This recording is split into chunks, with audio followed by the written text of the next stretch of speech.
Just as we must always be able to consider ourselves a human being, not only belonging to the entirety of humanity and mankind, but also a citizen of the whole world, we must adopt cosmopolitanism and simplicity and defiance and rebellion and individuality and outspokenness as fundamental qualities and necessary imperatives of our nature by developing them, cultivating them through hard work, dedication, consistency, character, devotion, and discipline, and also try to basically translate and convert all of those qualities and virtues constantly into our actions, behaviors, habits, attitudes, and ambitions at every step of the way so that we can confront any external mayhem, outside tyranny, societal enmity from the herd, from the government, because the government and the herd might also be eventually connected and related to each other. Because whatever the government brings into society, introduced in the form of slavery, tyranny, condition, control, the herd unconditionally embraces and unhesitatingly agrees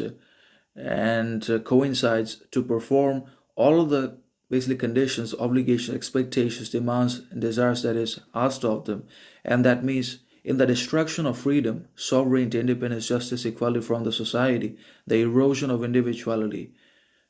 the individual man is not really responsible. The herd are responsible because of their silence, because of their consumerism, because of their constant addiction to all the pleasures, comforts, distractions to life, because of the alcoholism,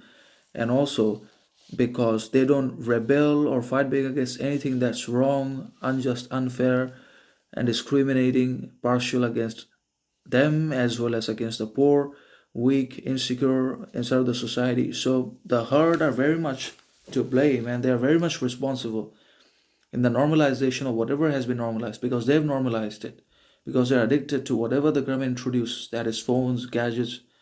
and schemes and AIs and so on and so forth, because they don't really want freedom, sovereignty, independence, because they do not have the capacity or the capability to handle the weight and process the kind of responsibility, sincerity, patience, reasons that the performance and holding on to freedom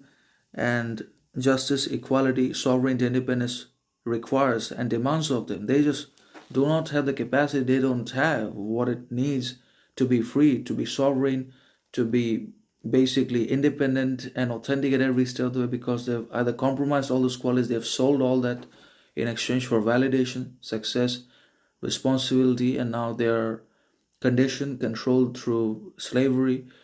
through arbitrary programs and authoritarian organizations in one way or another. So obviously we must try to think with that complexity and criticality so that we're able to understand